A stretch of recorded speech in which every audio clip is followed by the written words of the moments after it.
Penggunaan daripada dana BOS ini adalah yang terpenting apalagi di masa pandemi ini. Pertama adalah kita masih memberikan fleksibilitas pembayaran honor kepada guru-guru honorer di masa ini masih diberikan fleksibilitas. Harus dimanfaatkan sebaik mungkin semata-mata untuk meningkatkan kualitas belajar peserta didik di sekolah yang Bapak Ibu kelola. Itu lagi ini Pak Dedi pertanyaan Nana.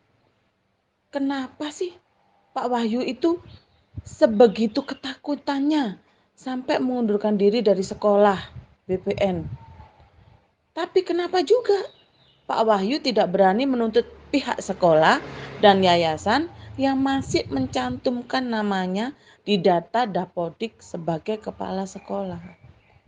Kira-kira sepengetahuan Pak Dedi, kenapa alasannya Pak Wahyu sampai ketakutan seperti itu Pak Dedi?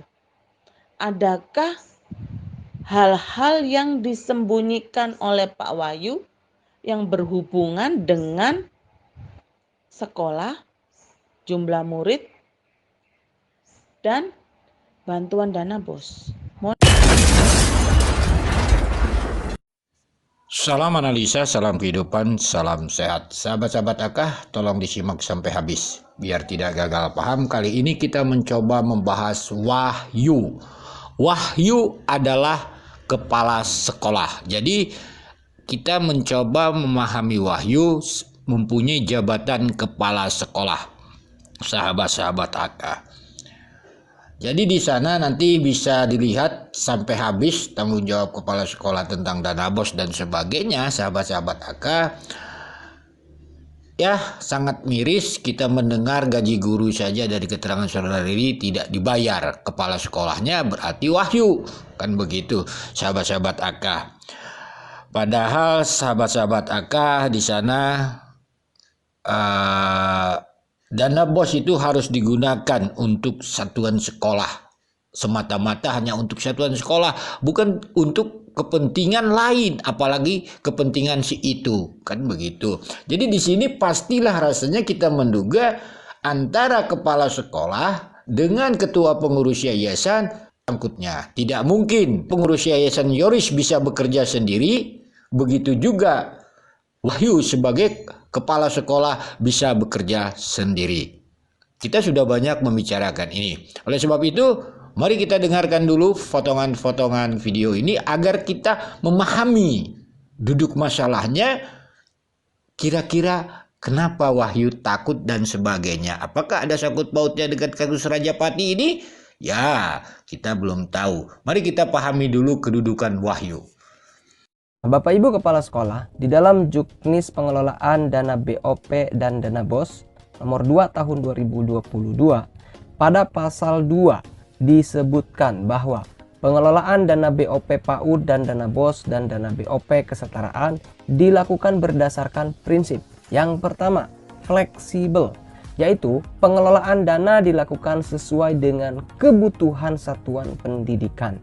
Nah, artinya antara satu sekolah dengan sekolah lain itu ada kemungkinan tidak sama kebutuhannya. Nah, kebutuhan tersebut harus tertuang dalam sebuah dokumen perencanaan, yaitu yang disebut dengan Rencana Kegiatan dan Anggaran Sekolah atau RKAS.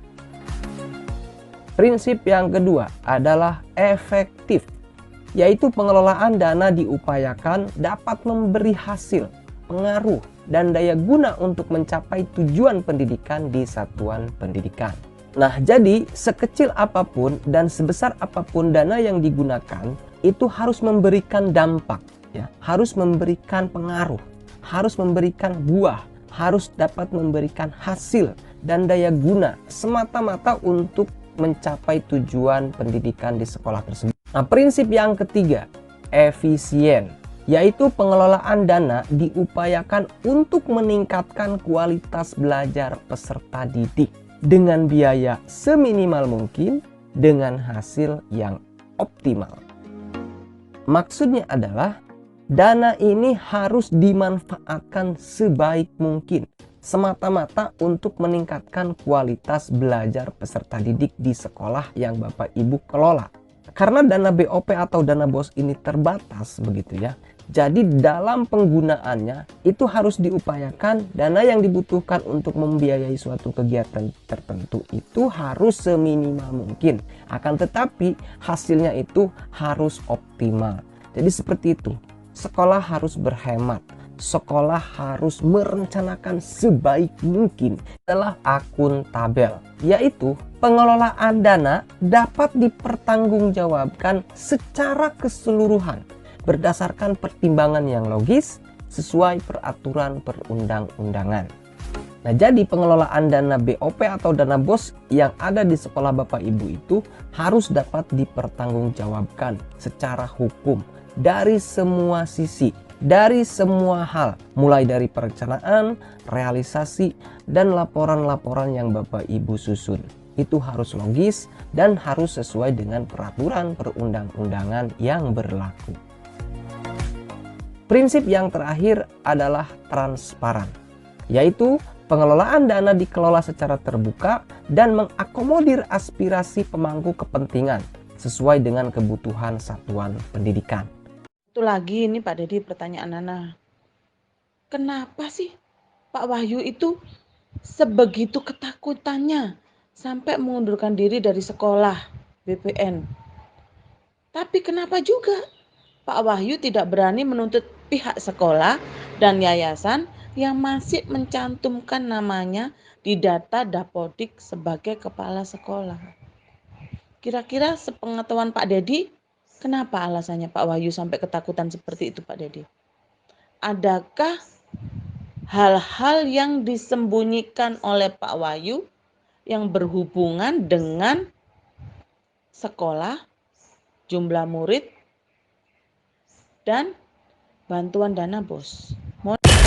Mungkin takut sama Yoris, mungkin Bu ya. Yang ke belakang-belakang juga kepala sekolah, yang ke belakang-belakang sebelum Wahyu juga takutnya sama Yoris Bu. Kurang tahu tabu itu ya Bu ya. Itu pernah dikirimin Bu ke Paraka Bu, udah kwitansi.